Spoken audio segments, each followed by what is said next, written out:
ያየሽው የሰማሽው ነገር አለ? አይ እኔ ምንም መናገር አልፈልግም። ተው። በእኔ ምክንያት ደግሞ እንድትጣሉ አልፈልግም። አልገባኝም። ቆይ ለምንድን ነው የምንጣለው? የምታውቂው ነገር ካለ ንገሪኝ። ይሄ ለአንተ አይጠቅምህም። ለራሷ ለእናትዬ አስረዳታለሁ። ሚስጥር ነው? አዎ ሚስጥር ነው። እሺ እንደዛ ከሆነ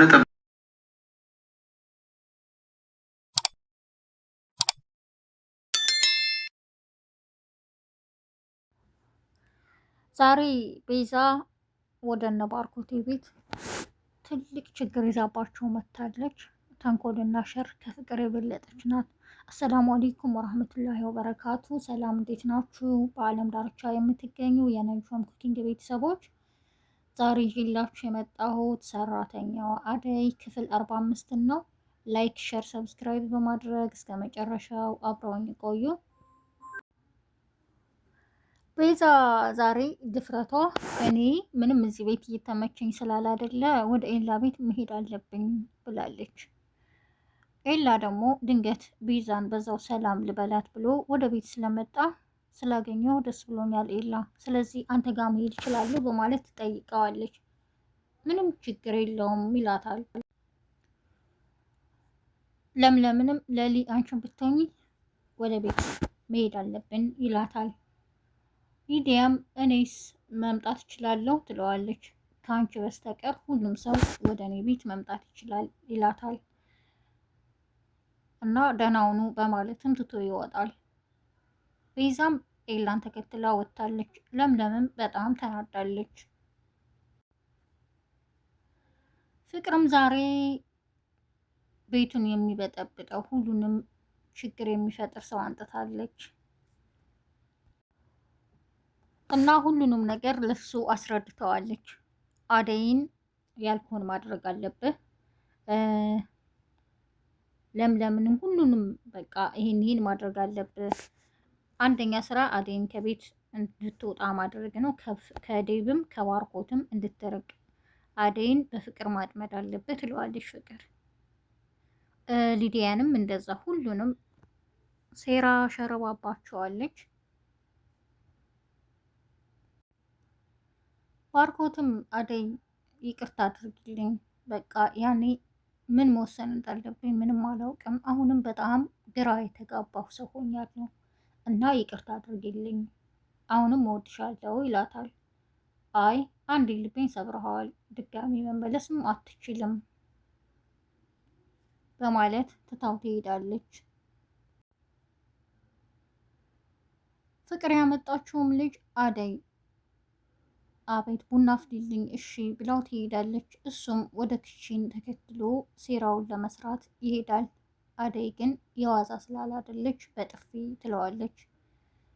አደይም ጋር ቁሞ ይከራከራል። እንዴ ምን ሆነሽ ነው የዚህን ያክል ይላታል። እኔ ስራ ልሰራ ነው የመጣሁት እዛው እለምድክበት በማለት ትታው ትሄዳለች።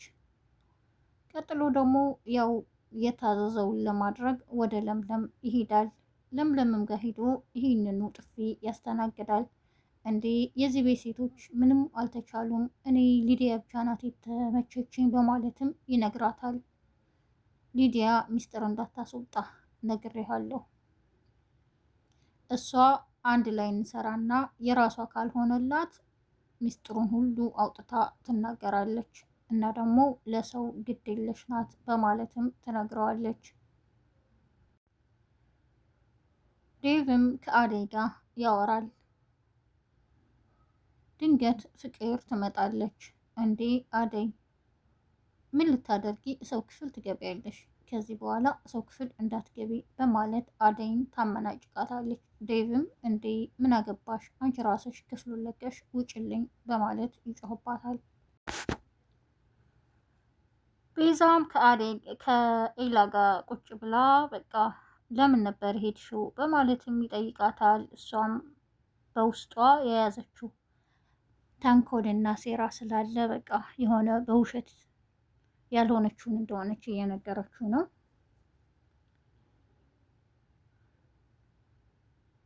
ቤተሰቦቼ በእዳ ተይዘውም እያለች ታወራዋለች። ባርኮት ደግሞ እስኪ ኤላን ሰላም ልበለው በማለት ወደ ቤቱ አምርቶ ነበር። ድንገት ሲገባ ከቤዛ ጋር ያወራል እና ከዚህ ጊዜ በኋላ እንዴት ተመለሽም በማለትም ኤላ እየጠየቃት ነበር ባርኮት የደረሰው። ባርኮት ተደብቆ ሲያዳምጥ ይቆያል። ችግሩን ሁሉ ከነገረችው በኋላ ግን ኤላ ይሄን ሁሉ ስላደረክልኝ አመሰግናለሁ፣ ይህን ያወራነውን ሚስጥር ባርኮት ማወቅ የለበትም፣ በእኔና ባንተ መሀል መሆን አለበት በማለትም ስትነግረው ይሰማል። ባርኮትም በጣም ይናደድና ትቶ ይወጣል።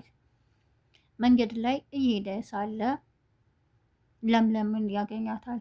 እንዴ ባርኮት ወዴት እየሄድክ ነው ትለዋለች። አንቺ ወዴት እየሄድሽ ነው? እኔማ ወደ ኤላ ቤት ነው፣ እኔም ከኤላ ቤት እየመጣህ ነው ይላታል። እና በቃ አሁን ሂጂ፣ ስትመጪ እናወራለን ይላታል። ለምለምም መንገዷን ቀጥላለች ወደ ኤላ ቤት። አዲስ የመጣውም ለፍቅር ይላታል። እንዴ እዚህ ቤት ሁሉም ሴቶች የሚቻሏል አይደሉም፣ ሊዲያ ነበረች የተመቻቸኝ፣ ስለዚህ ምንም ነገር እንዳይበላሽ በጥንቃቄ ሁሉንም መስራት አለብህ፣ ያልኩንም ማድረግ አለብህ በማለት ትነግረዋለች። አጋጣሚ ደግሞ ሊዲያ በር ስር ሆና እየሰማች ነበርና ድንገት ትገባለች። ምንድን ነው የምትዶልቱት በማለትም ትጠይቃታለች። አይ በር ስር ሆነሽ እያዳመጥሽ ነበር እንዴ ትላታለች። እኔ በር ስር ሆኜ አላዳመጥኩም፣ ድንገት ነው የገባሁት ትላታለች። ሊዲያም ብቻዋን ፍቅር የምታደርጊውን ነገር እደርስበታለሁ፣ አንተም ለምን እንደመጣህ ቆይ እደርስበታለሁ፣ ችግር የለውም ብቻ ለሁሉም ጊዜ ያለው ትላለች። ዴቭም ከአደይ ጋር ወደ ክላሷ ሄዶ ያወራል። አደይ እንዴት ነው? ምን ወሰብሽ? ምን አሰብሽ? ይላታል።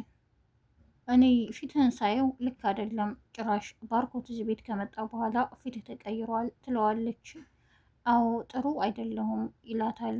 እሱ እኮ ቤቱ ነው በማለትም ትነግረዋለች። አዎ እኛንን ካለቤታችን ካለቦታችን ያለነው ይላታል።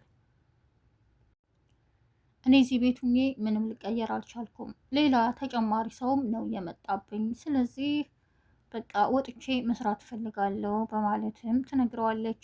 አደይ ለዴቭም ይደነግጣል። ይህን እያሉ እያወሩ ድንገት አዲስ የመጣው ልጅ በር ከፍቶ ይገባል። እንዴ አንተ ምን ታደርጋለህ? ይለዋል ዴቭ።